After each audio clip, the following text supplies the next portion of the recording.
بسم اللہ الرحمن الرحیم۔ وضو کی پہلیاں یعنی وضو کے عجیب و غریب مسائل۔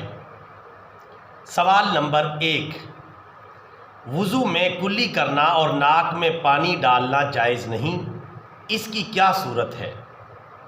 سوال نمبر 2، پانی زیادہ ہونے کے باوجود اعضائے وضو کو تین بار دھونا جائز نہیں، اس کی کیا صورت ہے؟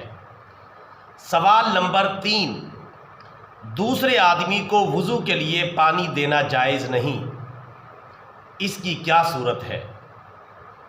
سوال نمبر 4، وہ کون آدمی ہے جس پر نماز فرض ہے مگر اسے نماز پڑھنے کے لیے نہ وضو کی ضرورت ہے اور نہ تیمم کی؟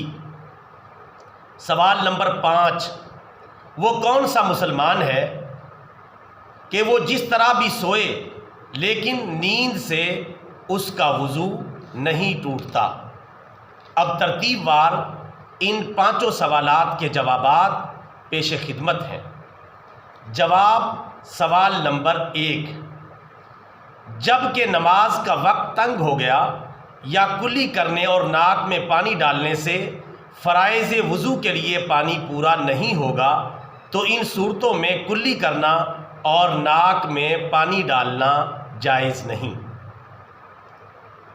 جواب سوال نمبر 2، جب کہ جانتا ہو کہ اعضائے وضو کو تین بار دھونے سے نماز قضا ہو جائے گی تو اس صورت میں پانی زیادہ ہونے کے باوجود اعضائے وضو کو تین بار دھونا جائز نہیں۔ جواب سوال نمبر 3، جب کہ نماز کا وقت ہو گیا اور کسی آدمی کے پاس اتنا پانی ہے کہ جس سے صرف ایک آدمی کا وضو ہو سکتا ہے تو اس صورت میں اس آدمی کو خود تیمم کرنا اور دوسرے کو وضو کے لیے پانی دینا جائز نہیں۔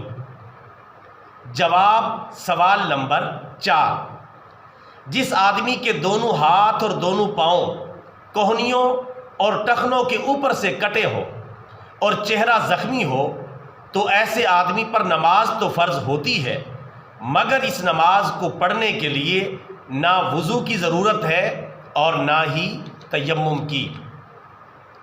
جواب سوال نمبر 5، وہ نبی ہے جس طرح بھی وہ سوئے نیند سے نبی کا وضو نہیں ٹوٹتا، کیونکہ انبیاء علیہم السلام کا سونا ناقض وضو نہیں، ان کی آنکھیں سوتی ہیں اور دل جاگتے ہیں۔ سبحان اللہ عز و جل۔ ویڈیو کو لائک اور شیئر کر لیں اور ہمارا چینل سبسکرائب کر لیں تاکہ یوٹیوب کے ریگستان میں آپ اور ہم کہیں بچھڑ نہ جائیں۔ السلام علیکم ورحمۃ اللہ وبرکاتہ۔